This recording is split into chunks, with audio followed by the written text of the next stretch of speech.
First off, I'm so glad that you're here. These past 15 weeks or so, we've missed you around. And I wanted to ask, why show up now and all of a sudden? I mean, why? I didn't mean to miss this much. I just, for the past 15 weeks, I've been learning some new information. No, it's some mind-altering information. I've learned about the Atman and the self and this honey and this essence and the trees and the bees and look, I learned about this little person in me and how it's great. It's connected to this infinite universe and this greater sense of self. This is why you're here? A greater sense of self? Look, if you feel more connected to yourself and maybe you're not taking therapy seriously, then we should Just listen to me. For weeks, I was told of this greatness, of this little person, this observer behind my thoughts, emotions, and experiences. I was told that connecting with this presence is important because it grounds us to who we truly are, beyond the roles we play or the stories we tell ourselves. I was told that it's like waking up from a dream. You begin to realize that you're the thoughts in your head and the roles you play, the emotions you feel, the awareness behind it all. Isn't that beautiful? Isn't it so peaceful? So, you feel as though you found this essence, or whatever it's called. The essence in me, the Atman, the understanding of the true essence of who you are is not just your body, mind, or emotions, but something deeper and eternal. That is your Atman. The Atman's like a drop of water in the ocean, separate and individual, yet ultimately one with the vast, boundless sea. Just as a drop retains its essence even as it merges with the ocean, the Atman remains the true individual self, even as it's a part of the infinite universe. But that's not why I'm here. I was so happy knowing that I could find this realization, but then the Buddhist ideology, they got me feeling kind of crazy.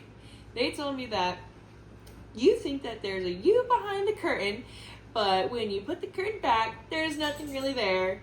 And that's basically liberating, blah, blah, blah. Liberating? They've told me that I'm just a collection. A collection! Huh.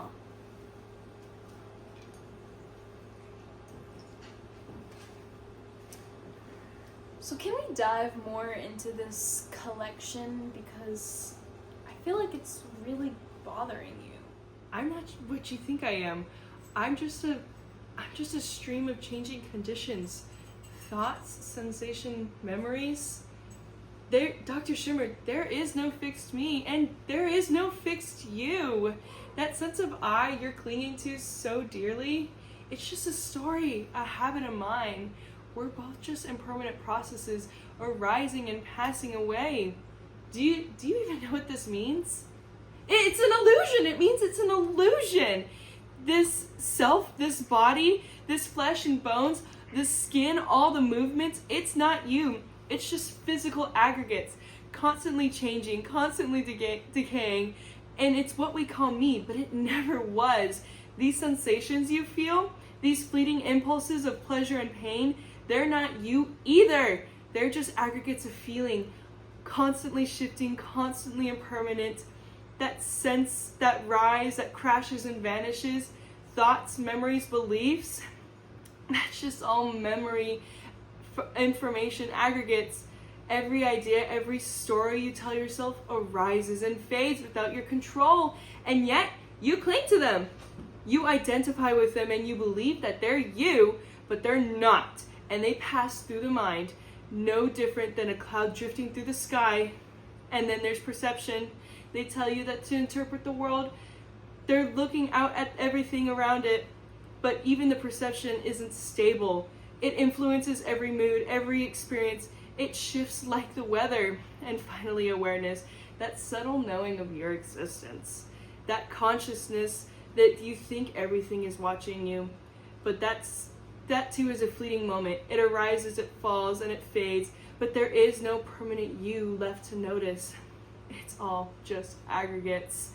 Bits and pieces stitched together by habits, by cravings, by attachments. We call it me, but none of it's real. It's all just fragments held together for a moment of an illusion of I. It's a mirage. We cling to it like it's all we've got. Luna, I think you might be diving too deep into what Buddhism says, or maybe just getting lost in the way you're interpreting it. Look, you don't have to feel this way, and you don't have to carry it like it's some burden. The idea of no self, it isn't meant to make us spiral. It's meant to free us. I think that Buddhists talk about it in the way that, it's to help loosen our grip, to stop that endless clinging that causes us so much pain. Wouldn't you agree? That holding on to that fixed identity, trying to keep it safe, trying to keep it alive, that's exhausting. And maybe that's where the true suffering begins. And suffering, that's cute. That's really sweet. But if there is no me here, then who's really suffering? Who's screaming? I see. Okay, it makes sense. You're with them. That's why you're saying all this soft, sugar-hearted, dip nonsense and all linked to suffering, let go of the self. That's how they got you, isn't it? But I should have known. You speak like them. All peacement and detachment? Drifting? But I remember who I am. And especially if it hurts. I think this was the point of the Buddhist teachings, Luna. Look at yourself. The 5 aggregates, it shows us that what we call self is actually just that collection of constantly changing elements, not that fixed, permanent identity that we cling to. These aggregates help us realize that none of these components, body, feelings, perceptions, consciousness, are solid or unchanging. They're fluid, they're impermanent. Look, by accepting this awareness, I think you can solve the illusion of permanent self. And when we do that, we reduce our attachment, our craving, ultimately our suffering. Look, the Buddhist path, it isn't about erasing you. It's not about disappearing. It's about seeing clearly.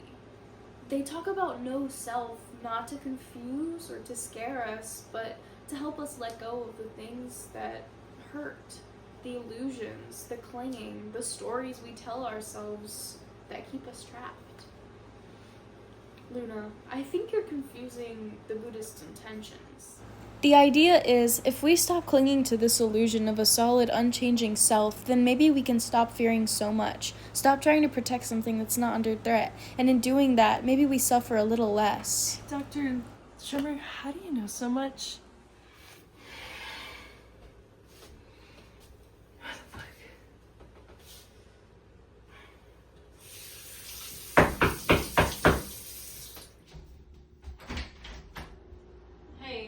How much longer are you gonna be?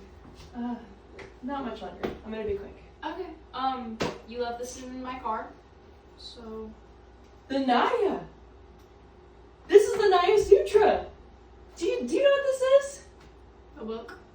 This is important. You have no idea. Here, Here, hold this. Can you touch it? Yeah.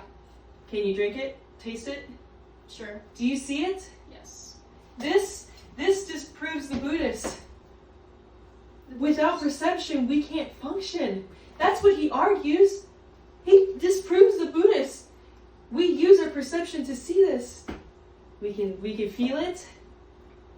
This is what I've been meaning. All right. Nice. I need a shower before work. So I'm glad you got that. Okay. Awesome. You can keep that. Okay. I love our bathroom. The end. We're done. We're tired. It's 1 o'clock. Okay, thank you. Give me an A. No, wait.